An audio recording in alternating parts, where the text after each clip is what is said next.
Afternoon, Ngozi Talk Shows family. It's Nomsa here at Ngozi Talk Shows. Find your own voice, lead from within. So I'm on my own today, and please, guys, please continue praying for Kero Ann. She is still in hospital, and we don't know when she's gonna come out. And the doctors, they still wanted to stay in a hospital. So please do pray for her, and hopefully she will join us soon. And so our topic today is, why do we stay with people who hurt us? In this video, we're going to actually talk about why do we love to stay with people, those who hate us, is either our spouse, being in an abusive relationship, or with the family. Let me take my phone, guys. Yeah, with the family. And or sometimes it could be the family, sometimes it could be friends, and why do we love to do that? Sometimes we could be in a really, really toxic relationship, but we can choose, instead of leaving that relationship, we can actually choose to stay in a toxic, abusive partnership. I have watched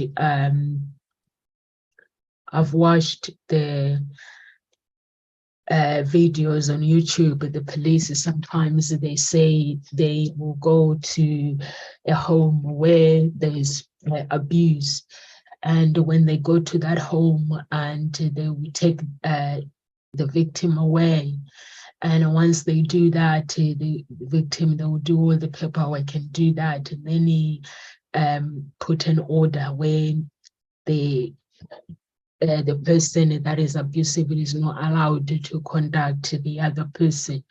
But then if the person who is actually reported the case, if they actually choose to go back to that person, the police say they don't have control over the situation, and sometimes they can't really get involved. What they can just do is just to watch the situation very close, and until the person decide to actually leave the other person, that's when something can be done.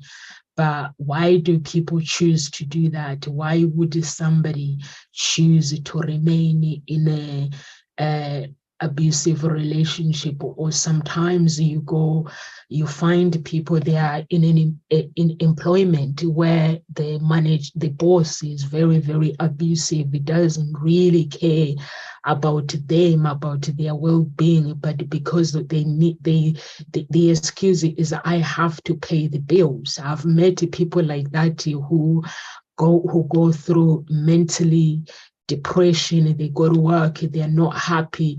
I'm like, why can't you leave? You don't understand. I need to pay the bills. I like it. You are right. I don't understand. Why can't you just apply for a job? Sometimes when you are in an abusive relationship, you can actually lose confidence. And sometimes that person that is abusing you, they can actually, their mind can play into your mind, that they can take over to control your mind. So why do people stay there? Sometimes people stay there because of confidence. When you are in an abusive relationship, or you are in an abusive employment, you go to work and you're being abusive, or sometimes there are some people, they go to work and the boss will say, if you don't sleep with me, and then they mistreat them. If they say no, they mistreat them. Then that become abuse. That person gets abused every single day. And you ask them, they will tell you 20 reasons why they cannot leave that job because it pays well. It's normally as the jobs where they pay really well, the benefits are really, really good. And they will tell you, I cannot do this because I'm getting this, I'm getting this. But what is the point? To me, what is the point of receiving all these benefits if you're not going to enjoy them? Because that means you are digging your own grave when you actually stay in that abusive relationship. And sometimes you find people, abusive relationship, by the way, guys, it doesn't mean it's just women who gets abused. There's men as well that gets abused as well in a relationship by women. There are women who are very abusive as well. So we're talking about both sides as well. There are women at work, employment, who see this handsome, charming boy, and they wanna have sex with that person. If that person refuse, they seduce them, refuse, then they have to pay for refusing to actually have sex with them. So those are the things that happen both sides. So it's very, very important if you are at work, and you have to know where you stand when it comes to the work and employment. You have to read every document. For me, I went to work once. I tried in 9 to 5 when I left the football, and it didn't work out that well because I could see every day people were fighting, and I was like, "Is that how we that's how people do?" So I have never experienced that moment in my life where you find like co-workers, the colleagues, they are fighting against each other. There's this person who go to manager and say this thing about this person, and then they'll say this person, and then I'll get dragged down to it. And then now when I get dragged down to it, now I have to tell the story that I'm being told, and I'll be like, whoa, whoa, whoa. I am not going to tell you the story that you want me to tell. I'm going to tell my own story, what I saw. So I was in a situation once at that moment where people are fighting, and when they are fighting, and then they gang up against that person, that one person, and then when they gang up against that person, and then now I have to be called because I'm standing there. I'm not used to it. So they were used to it because I was only there for a few months. They were used to it. So they're ganging up, and then I get called for me to actually say, I get told, somebody comes to me, say, when you're being called, you're going to say this. So I was like, okay, I'm going to say that. So when I went to the office, because I'm my own person, I speak my own mind, what's in my mind, I speak what I saw. So I was like, okay, I'm going to tell, if the manager asks me, I'm going to tell them what you want me to tell them. But when I went to the office and they asked me and say, can you confirm it? I say, listen, I don't want to be part of this nonsense. To me, I see it as nonsense. It's people ganging up on one person. So I had to tell my manager the story. And I said, this is the story with all my heart that I have witnessed. That person did not do anything. So the manager, after I said that story, she just put everything to the carpet. But what I did after, I demanded to see the top manager now. I was like, I need to see the top manager because I don't understand.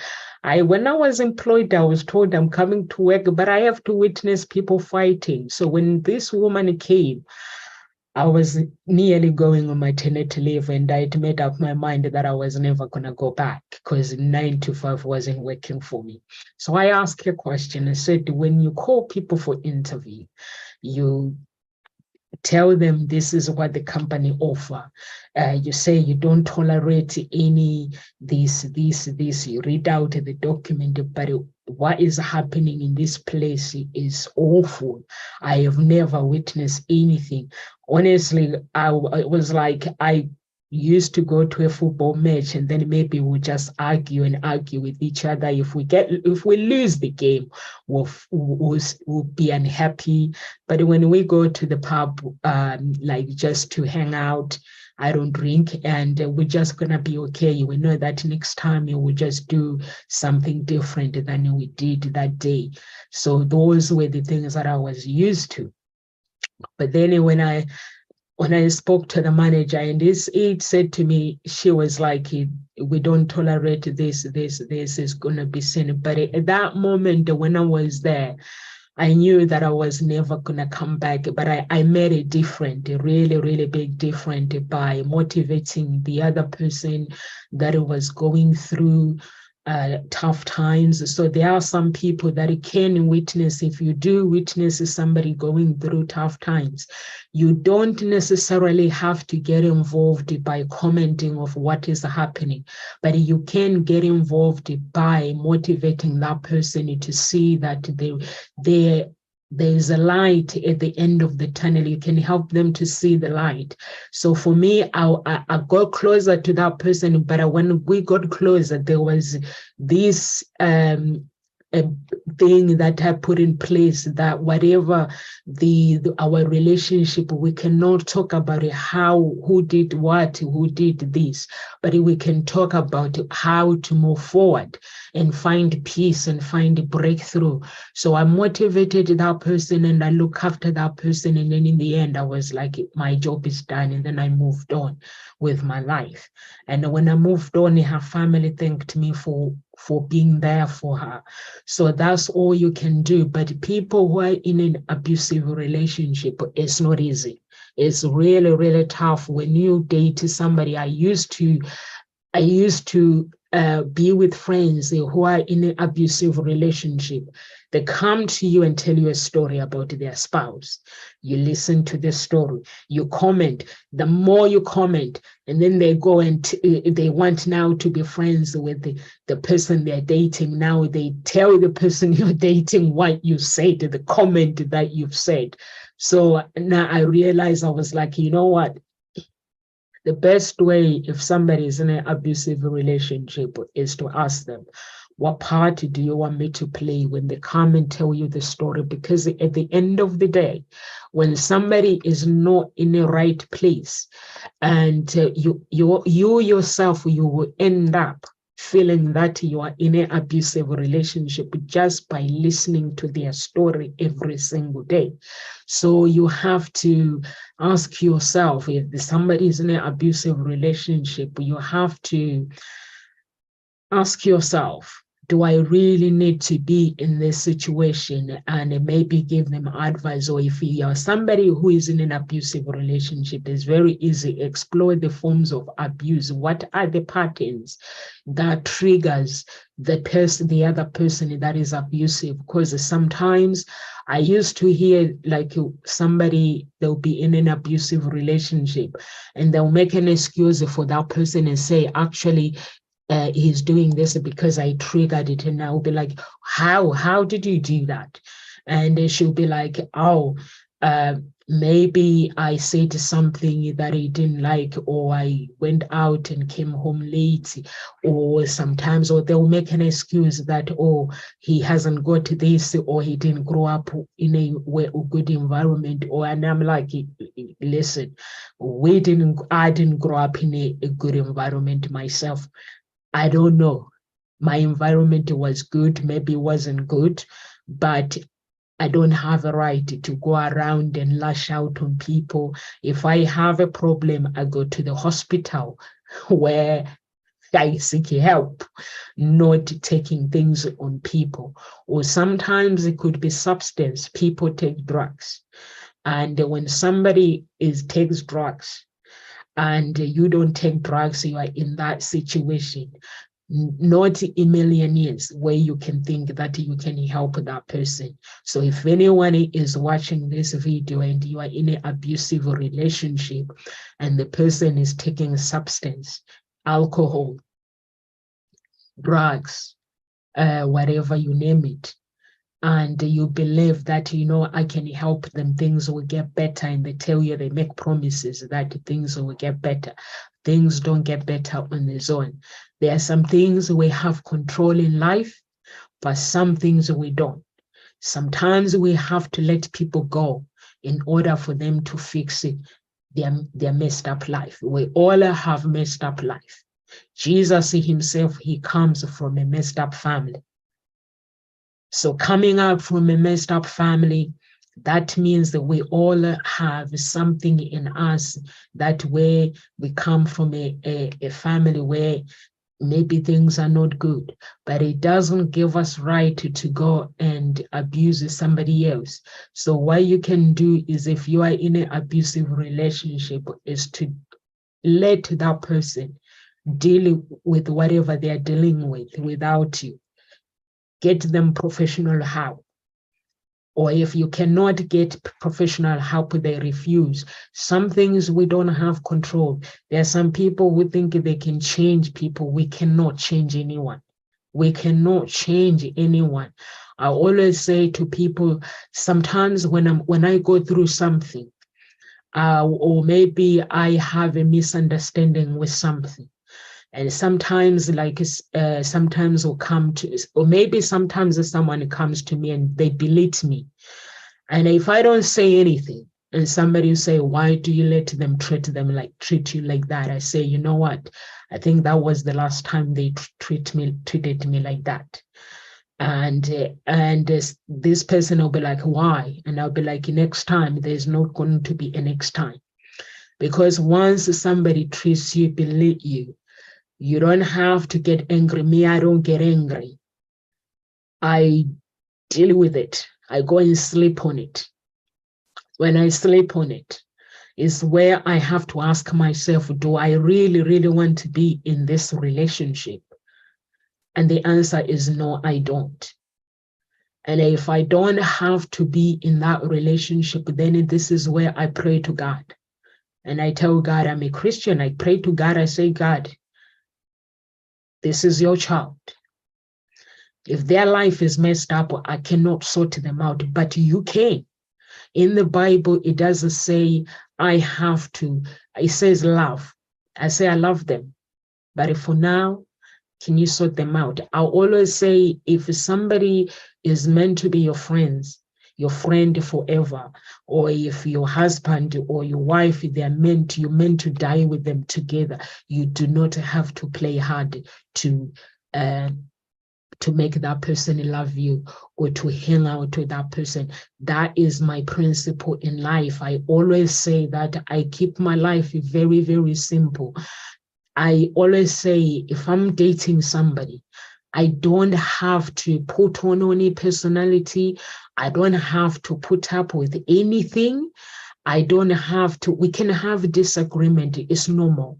We can have misunderstanding and fight and argue, but it's fine as long as two people who are fighting and forgiving each other is fine. That is a normal relationship. There's no relationship without a fight.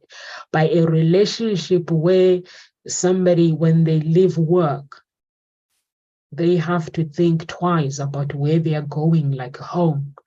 Home is not a place where I feel safe. Pub is where maybe it's a woman, she doesn't even drink, she goes, pub is where I feel safe. Or church is where I feel safe. But I'm going home right now, but I'm not safe. So if somebody feels that way, that means things got to be done psychologically, emotionally, they're being affected. Some people physically, they are being affected. So if those patterns become deeply ingrained in our lives, by understanding the roots of these patterns, we can start unraveling the reason why we stay.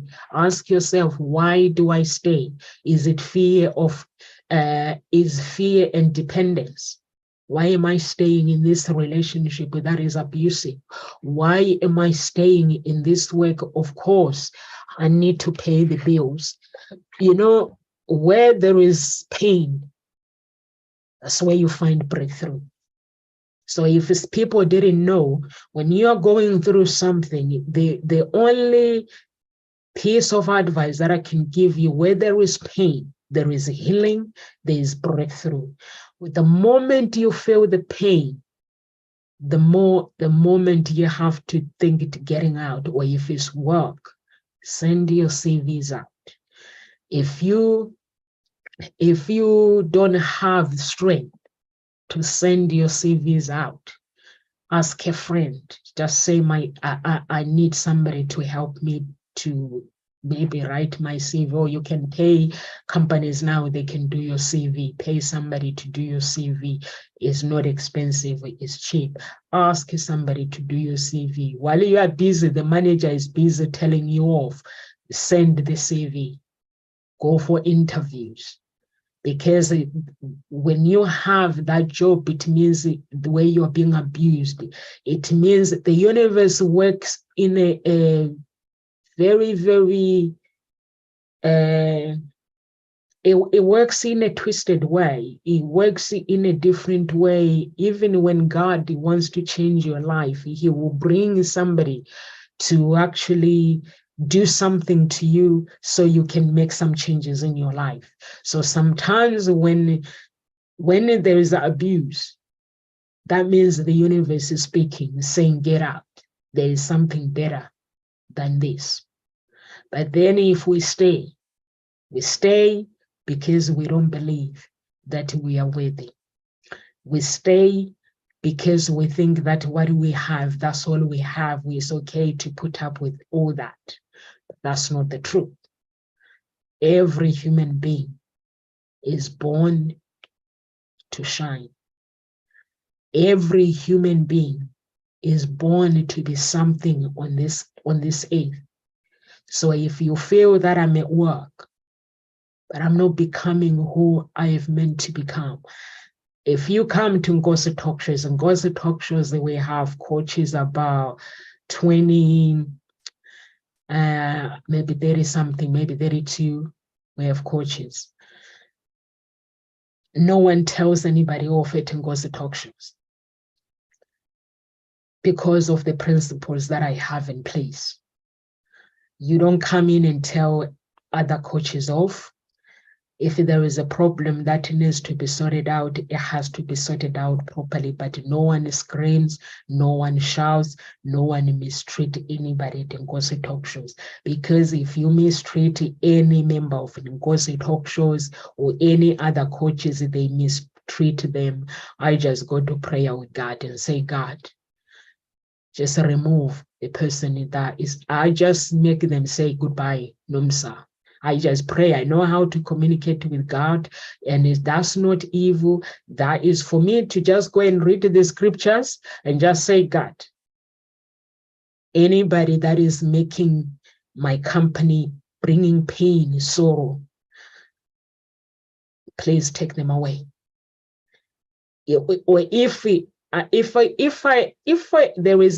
I'm looking for I'm looking to date, I do that as well. God, anybody that comes in my path and they're here to waste my time, please remove them in my path. Business-wise, I do that as well. Anyone that comes into my path and they're wasting my time, please take them away. I just do that over and over and over, because in my life, I just want to be with people that wants to add value, that I'm going to help them to grow, and they're going to help me to grow. So I have these principles in place. This is how I want to be treated. And the people around me, I have to love them and I have to protect them. In doing that, it means I have to pray for them every single day. My clients, I have to pray for them every single day. If my clients comes in and they are very, very agitated because they believe that they cannot find love, anyone can find love. Anyone is beautiful. Anyone is handsome.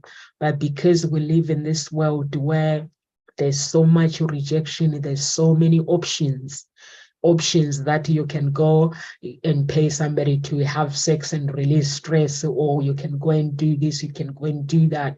So people become players. They play the game.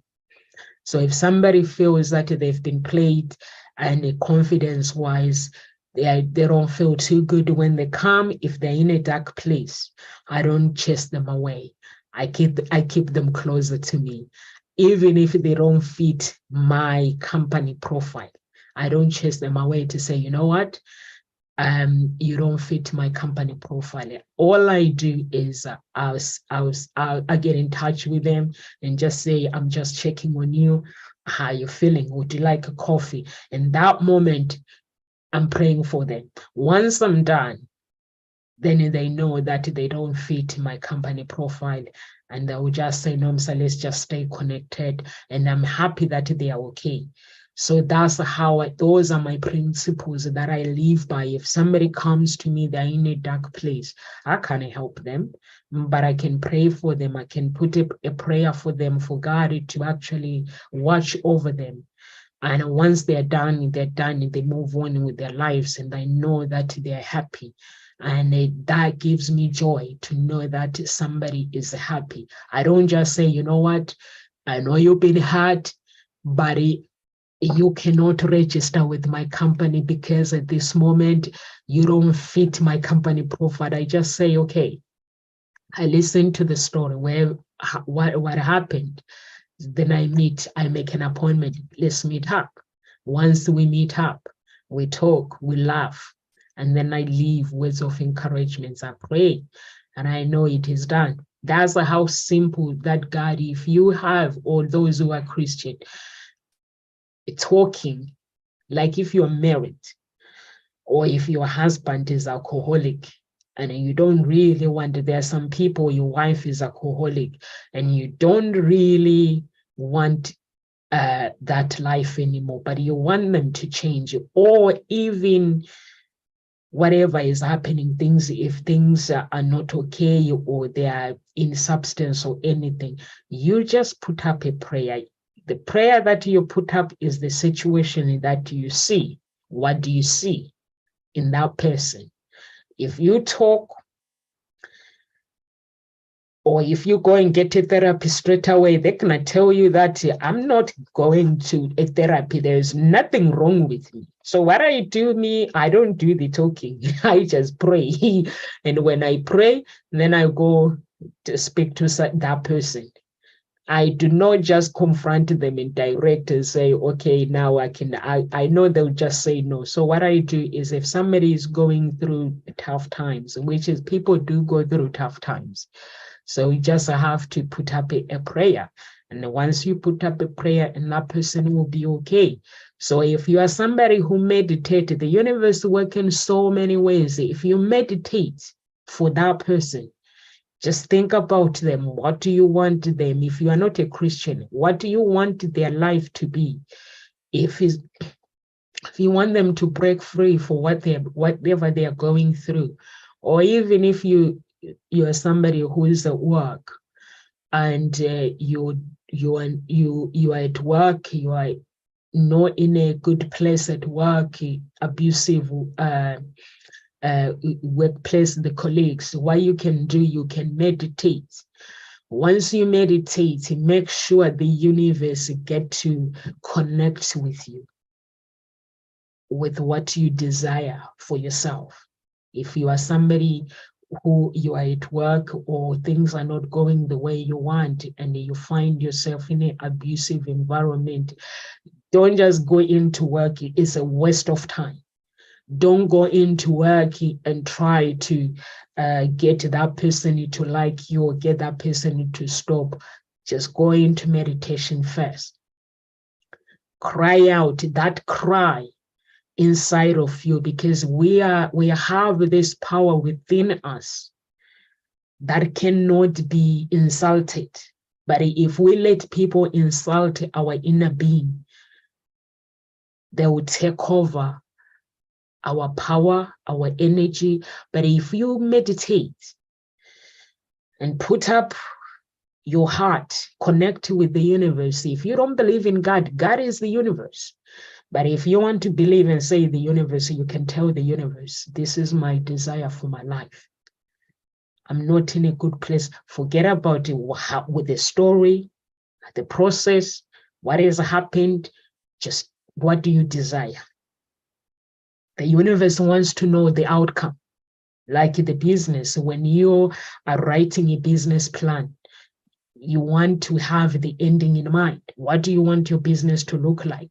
So when you go to the meditation, you speak to the universe in your mind. You want to tell the universe what's the outcome do you desire. But bear in mind, we do not want to return evil for evil. Once you return evil for evil, that's the day you give up your power. So we do not do all those things, returning evil for evil. So put up a prayer. Once you put up, if it's not a prayer, you're meditating, because the reason why we do that, maybe there is fear inside. And once where there is fear, so that means emotionally you need to be in the right place. Even if you don't feel like it, put up a prayer or just communicate with the universe with your meditation. What do you desire? What's the outcome in that work? What is the outcome? What do you want? What do you want it to happen? Once you do that, there is no turning back. So there's some people who are into personal development, they don't know how easy the universe is just there, how easy to actually break free from challenging situation. Is very, very, very easy.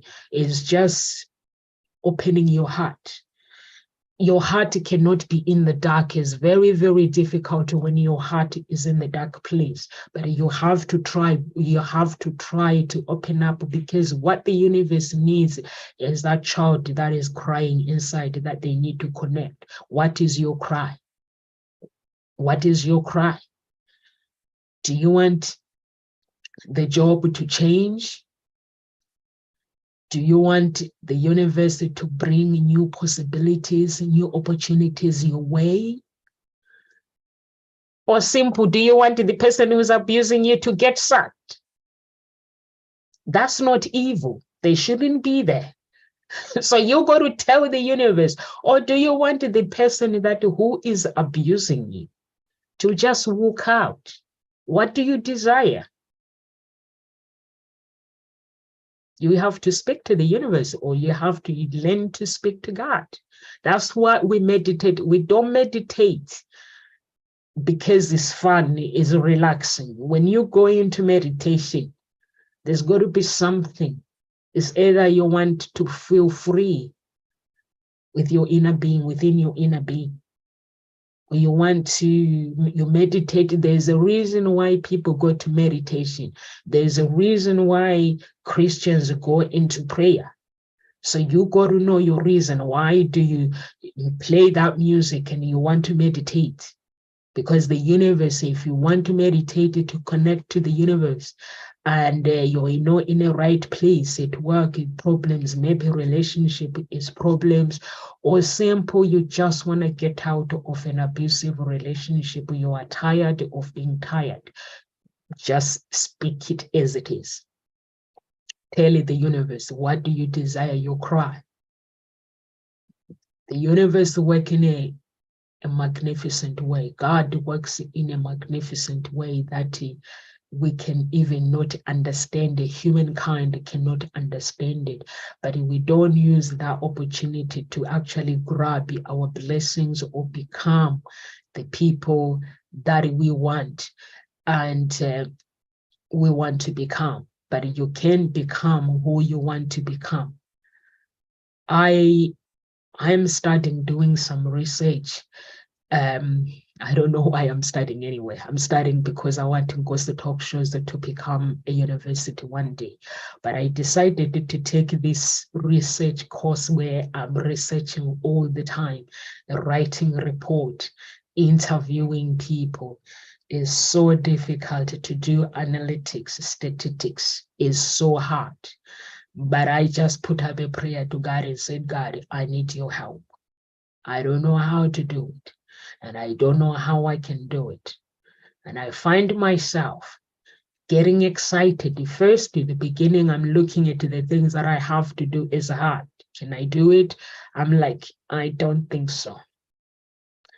But then now I'm excited when I go into my computer, doing my research, writing my report. I get excited because I just speak to God and say, just share your power.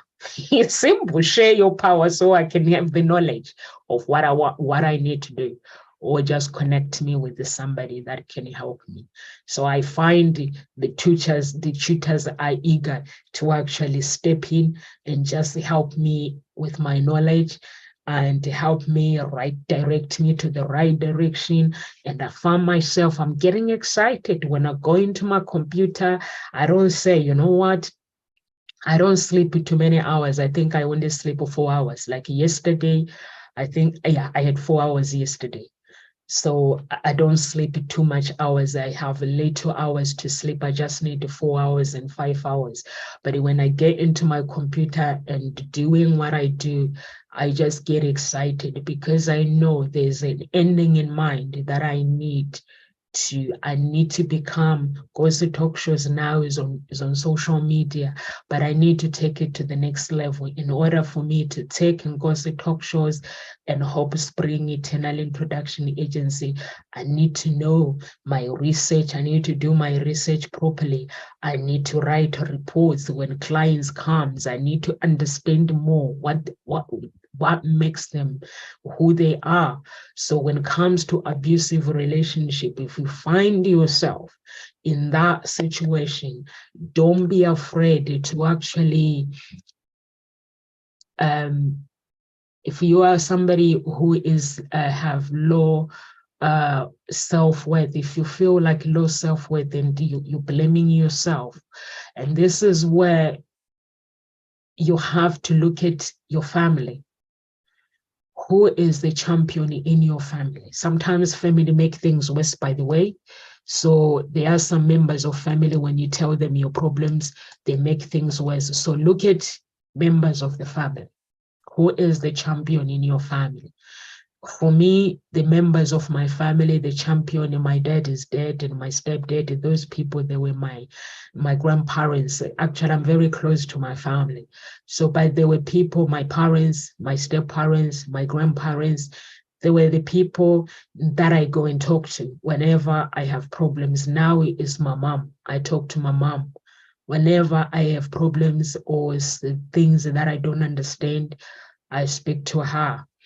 But if you have a problem and you feel like self-worth is very low, or you're blaming yourself, just look at members of your family, the person who is a champion, the person who's not going to judge you. And if they are willing to listen to you, sometimes it can be a very, very scary moment. If they are willing to listen, and then you speak to them. And when you speak to somebody, sometimes we don't know why we speak to that person. We just want somebody to listen to us, and then seek professional help. Wherever you find yourself in a low esteem situation where you're blaming yourself, there are people who are blaming themselves. Sometimes the people, they lose work, and then they end up maybe with their spouse 24/7 in the same room, and they start fighting against each other. And then the person will be saying, it is my fault, I shouldn't have lost that work. But life, we don't have control over the situation. Or sometimes you find that we pick the wrong guy, the wrong woman to date, and then we find ourselves in that abusive situation where we feel like there is no way out. So what you can do, if you find yourself in that abusive situation, if you find yourself in that situation, get professional help. Getting professional help, it doesn't mean you are defeated. Many seems to think that getting professional help, it means they are defeated. I ended my relationship my relationship because my spouse believed that he was the only person that can provide for the family. We had this beautiful life. We had everything that we have ever wanted. But when things didn't go according to, when you run your own business, sometimes things are not going to go how you want. The moment things don't go according to what he wanted, or what not being able to give us that lifestyle that he believed anyway, that he was responsible to give us this first class lifestyle. I don't know where he gets that from anyway. Not from me. That's not how I think. So no matter how hard I tried to convince him that I was happy when things didn't go well, he wasn't. I couldn't convince him. But then I tried to say, you know what? I couldn't understand it myself. Me, I was raised in Africa, anything goes. If things are not going well, you go to the farm, you get the food, and you go home, you eat. As long as you have food, you can't complain. So I look at my life sometimes when my ex is complaining, and I'm like, this life is beautiful. Or sometimes the people, they'll pass through the house. We had a big house where outside there were flowers, nice, beautiful garden. People stop just to look at the garden. And I look at him and say, we have a beautiful life. But what more can you provide? If a man feels that he can provide more and more and more, it's no longer a relationship. To me, it's no longer, I don't know whether it's an English thing, I'm not sure. But I was like, to me, it's not a relationship where somebody feels that their job is to get a woman, have children, and provide, and just work hard to provide for that person, not enjoying. So that's how his character was. I provide for my family. He would do anything for his family, but the day the work goes, maybe that dies down a little bit, he would just get miserable. And me, I'm not used to it. If I have food in the fridge, I'm happy. I'll go play football. And then I'll come home and they come and pick me up. They watch the game. And when I get home, they're not happy. So I'm like, why? He's like, I wish my life. I'm like, what do you wish?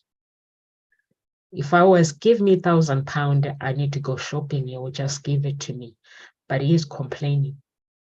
So I was like, I realized that that's not the life that I wanted. I don't mind. For me, a man is a provider. A woman is a provider as well. It's in the Bible as well.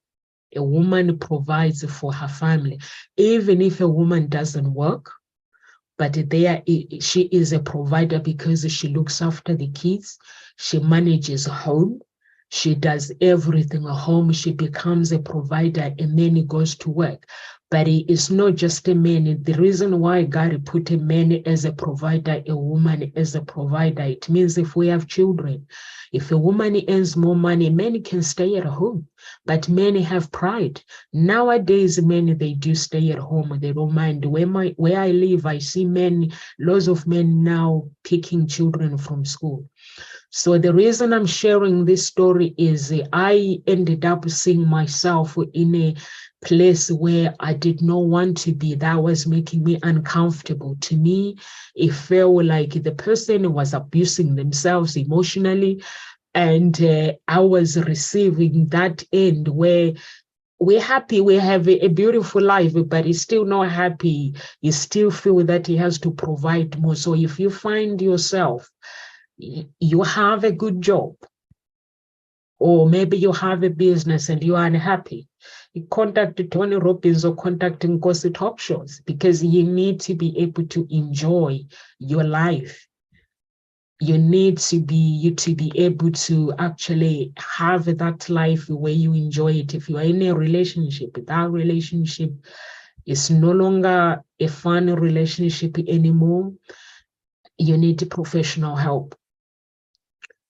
You don't need to blame yourself. We do find ourselves in those situations. So you don't need to blame yourself to say that my life is this because of this, or let people manipulate you. The people that are abusing people as well, they use manipulation, they manipulate people. So address these underlying issues. For me, with my ex, it was for me to check, to actually see that, you know what, I love a beautiful life, but this is not the life that I have signed up for. I love to live life where I can just go and do whatever I want. But I find that my spouse, he felt that he has to provide more and more and more. The more he works hard, the more he's abusing his emotions, because he is no longer happy anymore. So I was like, I need out. First, counseling. Many don't go for counseling. When a man goes for counseling, it means when they are blinded by pride. Many have pride. They don't go for counseling. When you see a man who goes for counseling, actually give him a clap, because that man means he has the courage. And I just hope there will be any laws of men encouraging other men to go for counseling and just explaining or doing Facebook Live and explaining what it means to actually take weight off your shoulder as a man. Because men say, I don't have to cry. I don't have to do this. I don't have to do this. That means I'm weak. Who said you're weak when you cry? If you are in an abusive relationship, you are allowed to cry. You are allowed to go for counseling, because the next thing what you do is you bottle things up. When you bottle things up, that is cancer. It can cause sickness. So we go for counseling because we want to speak to somebody that is not going to judge us, somebody that is going to let us let it all out. When we do let it all out, they will listen to us. They will trigger something for us to find that breakthrough. That's why we go for counseling, to find the breakthrough, not to feel that we are sharing our secret with the other people. And also you have to understand the power of manipulation. Some people can manipulate things and they have these different techniques. So you find the victim is trapped in that relationship. So you have to understand that. And also culture and the society can influence that. In the old age, when you are married, you have to be patient. You cannot get out of marriage because you like it. So it means some people had to put up with abuse. But if you speak to somebody, or if you are very abusive, you get married, or some cultures, you have to stay in that marriage, or regardless of whatever the situation is. And or if a man is in an abusive relationship, they cannot tell others, because it means they are weak. So for me, I've always in my culture in Africa, sometimes a woman is not allowed to talk back, but not with my dad. My dad, my family, we were family where I ask questions. So some cultures, a woman is not allowed to talk back.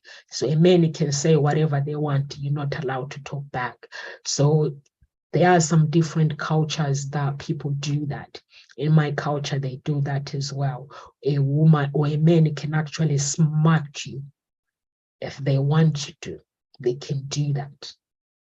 In my culture, they can do that. That is abusive, but because they don't know it, and that's how you see charities now. They go and set up awareness in Africa. Is because of that, where a man will just give you a slap if you don't do what they want. They just whack it because they can. But that's not the case. They shouldn't be doing that. So, but with my family, my dad raised me to understand the difference. My dad, I communicate with my dad.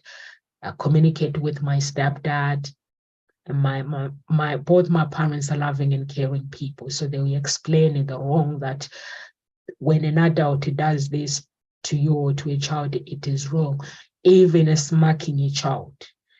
I don't care, parents, how you think or whatever, you don't have a right to take a belt and smack a child, because to God it's a sin.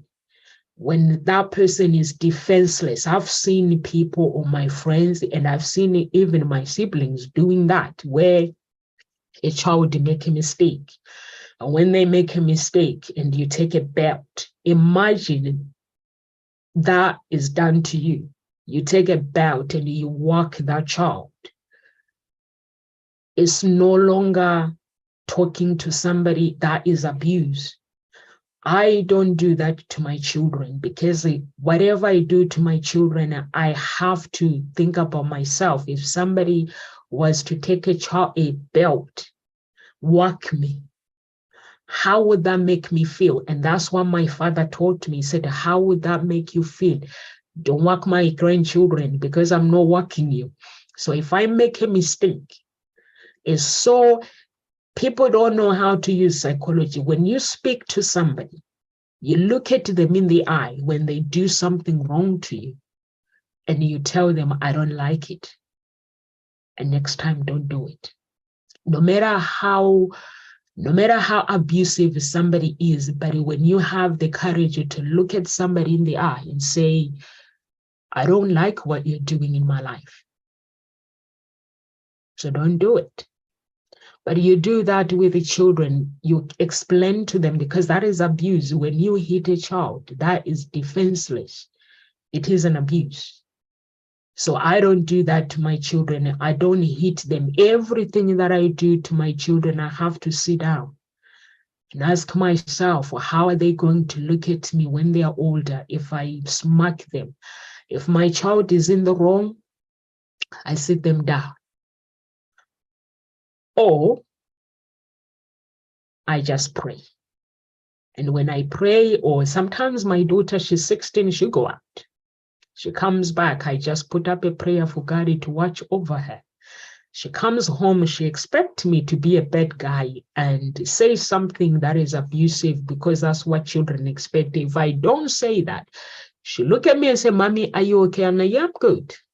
And she's like, but you're not saying anything. I'm like, yeah, I've just said it already. She's like, to who? Like, to God. And then I have to ask her, what am I meant to say to her?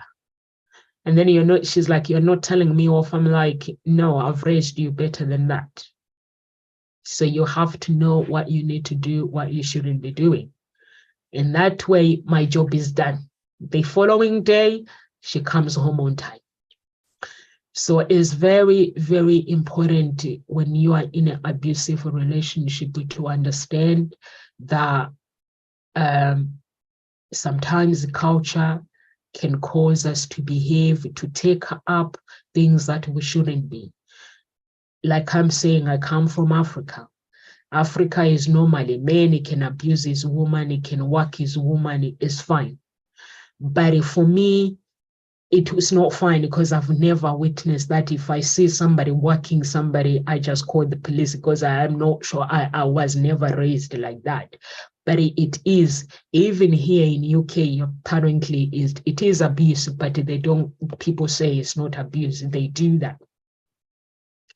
Different cultures, they do that. Indian cultures, apparently they do that, where men can just go and just do whatever they want. Different cultures, there's different things that goes on behind closed doors.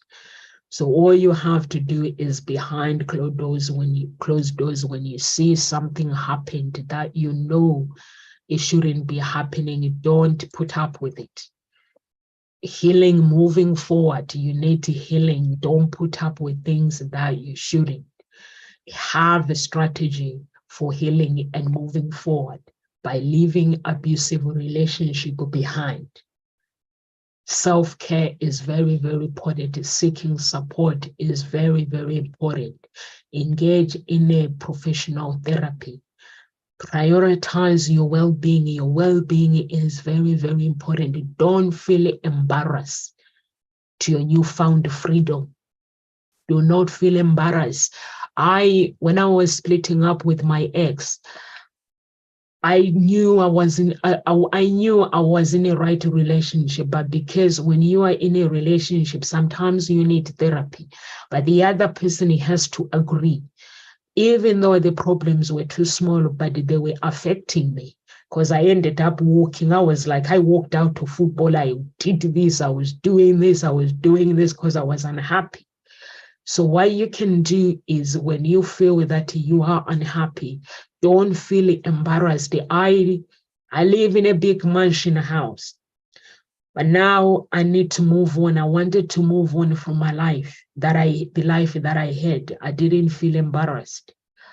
All I knew was I had to find a plan. I went on Google, where I was living in Essex, in Braintree. My daughter was starting school, and I was splitting up with my ex at the same time. I went on Google, beautiful places. No, not beautiful places, good places for school, because when you have kids, you put your children first.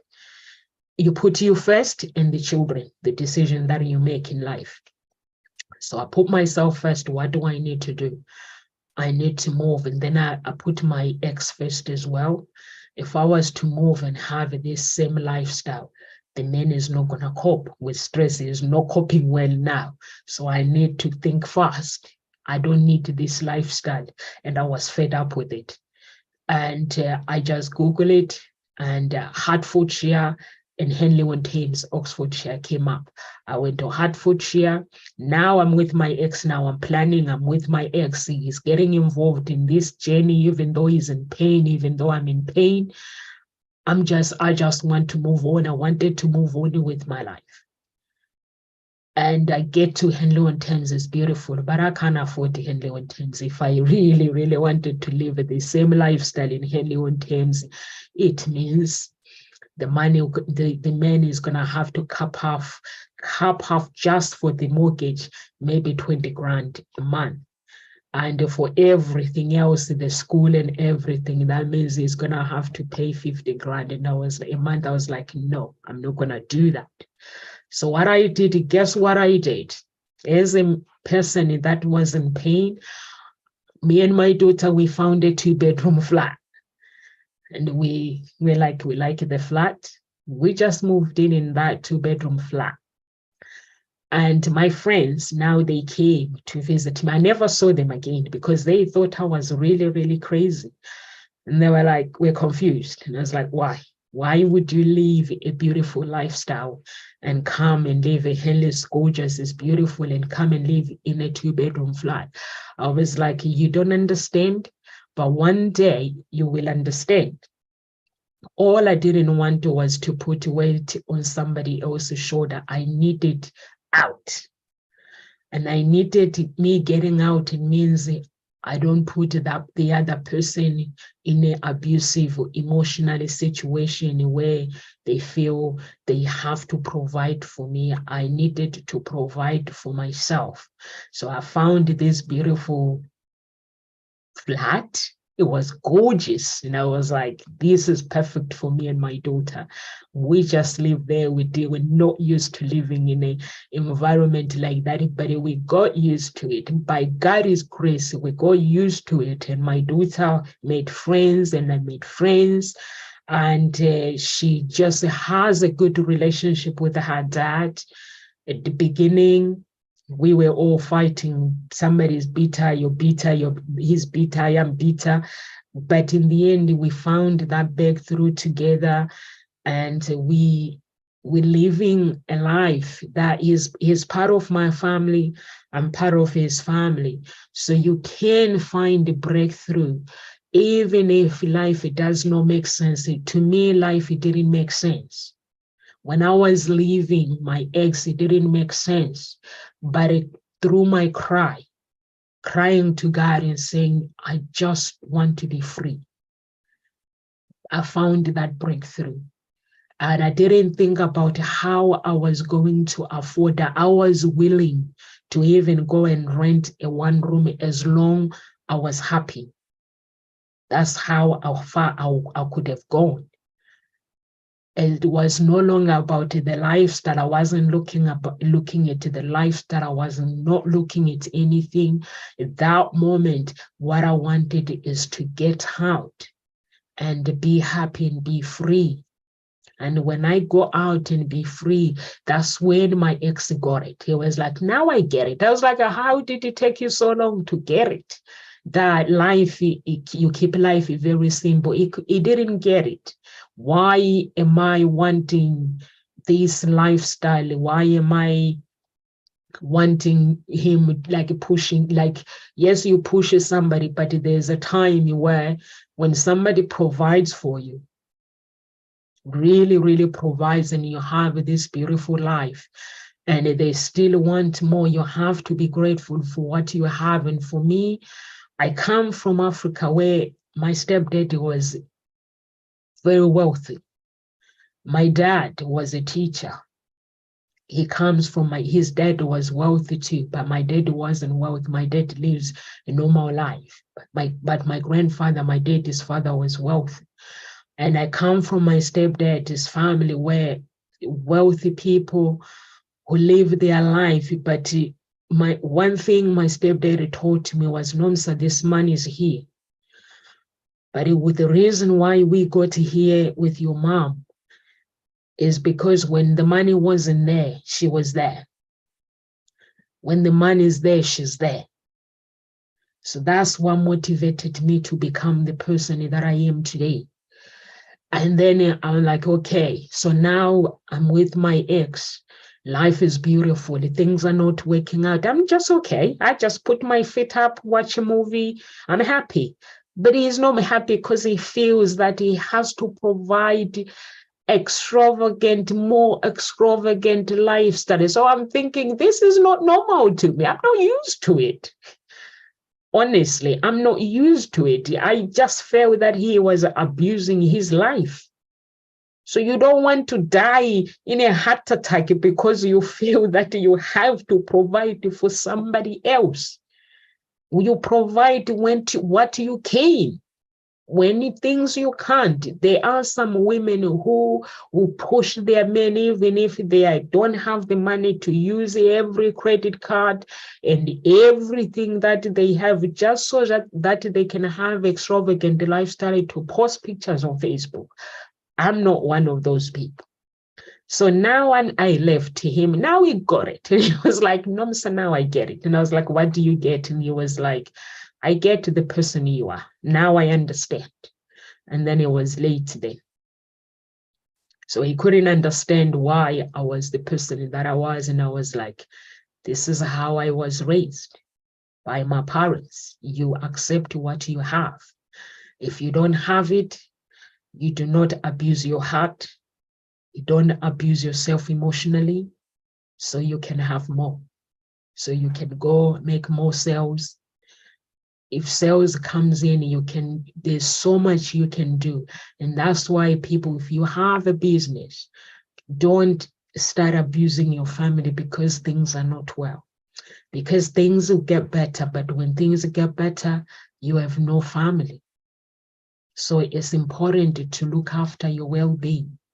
It's important as a person to actually make sure that you look after yourself. Sometimes problems comes into our life because they're there to actually want us to be stronger. So, but those problems, they are not part of the abuse. So emotionally, you have to understand you have to understand the emotional manipulation of when people manipulate you, what are the signs? Do you feel loneliness if you don't want to get out of a relationship? Believe in change. Do you believe in change? And if you are somebody who don't believe in change, you find somebody who you can talk to And it is very, very crucial to understand the reason why you need validation, or you need people to validate or to affirm that you're gonna be okay. So the people that hate us sometimes in our relationship, they are the vehicle for our growth. So you have to remember that when you go through something, be on the driver's seat at work, be on the driver's seat. Don't take any nonsense from anyone because you have to pay the bills for your children. It does not work like that. Your children will not want you to have stress because you want to provide for them. It's very, very, very important to make sure that you look after yourself. And even if you are in an abusive relationship, be on the driver's seat. Problems come. If you find it difficult to seek support, have boundaries, and understand the self-worth, resilience, and strength, gratitude. To me, I'm all about life. If I'm breathing, that means I can still move forward. That is my motto. If I'm doing something where things are not working well, if I see myself, I'm breathing, I'm like, that means I can take one more action. Empathy and compassion. Have empathy and compassion for yourself when you're going through pain. And personal growth and transformation is available for you if you need it.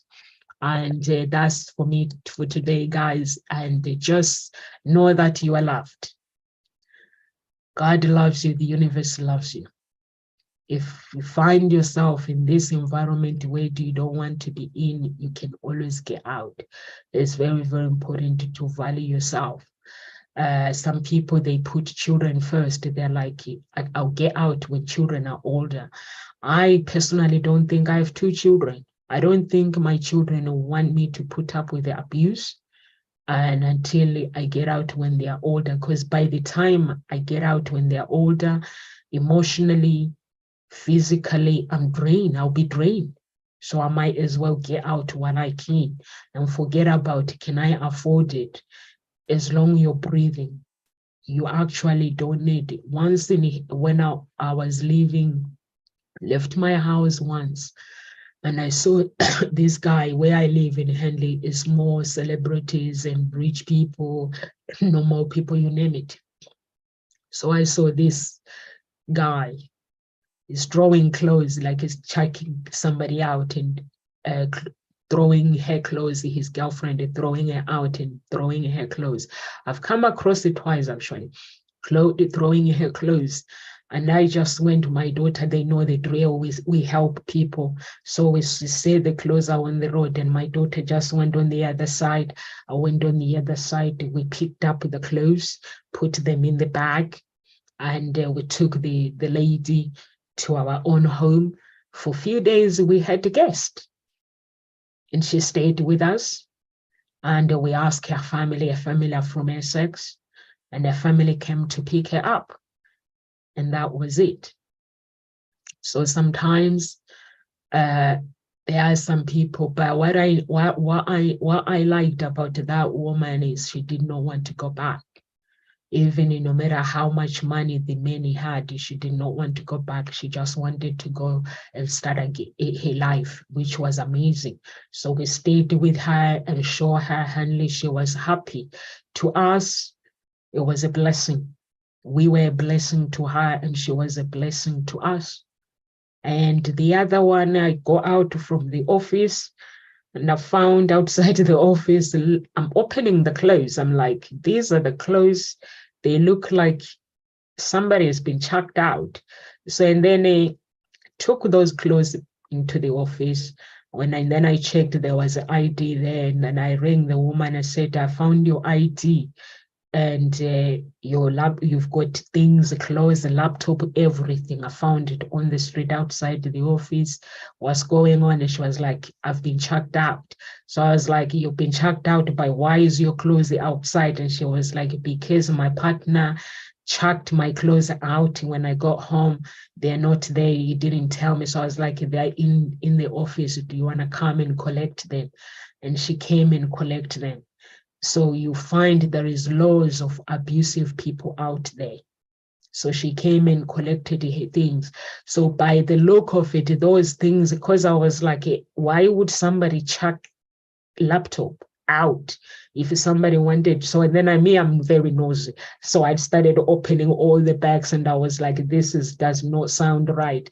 So for now I'm gonna just put it back in. I'm just gonna put it in the office. So I asked people to help me, and they were like, okay, help me put it there. And then I went in and just found where I can contact. I think I messaged Facebook. I couldn't find the contact. I messaged Facebook if anyone, because the ID was in there. So I just put the name. Do you know this person? Please ASAP contact me. Facebook is good for those things. And one of our friends has just got in touch, and then she got in touch with her, and then she got in touch with me, and he was like, I got checked out, but he checked me out. He checked my clothes while I wasn't there. So over the phone, I got told to go out. So he asked me to leave because he can, and that's what he does. So I was like, your things are safe. You can come and collect them. But she went because he told her the things were outside. But when she came, I'd already taken them. So they were not there. Now she was dressed in her things, not there. But they were all safe. NOMSA kept them safe. So God bless everyone. And if you are looking for love, go to my website, Hope Spring Eternal Introduction Agency. You can sign up. And if you are looking for just coaching, you can go to the website. There's a part where you can just sign up for coaching. Or if you want to buy my book is on my website. Mostly is for men. If you are a man and you are looking for tips on dating, or you are looking for tips just to actually make your woman happy, make yourself happy, that book is for you as well. So you can just buy that book. It's not expensive. Just buy it, and money guarantee, retain 30 days guarantee. So God bless everyone. Live with grace. I see you tomorrow.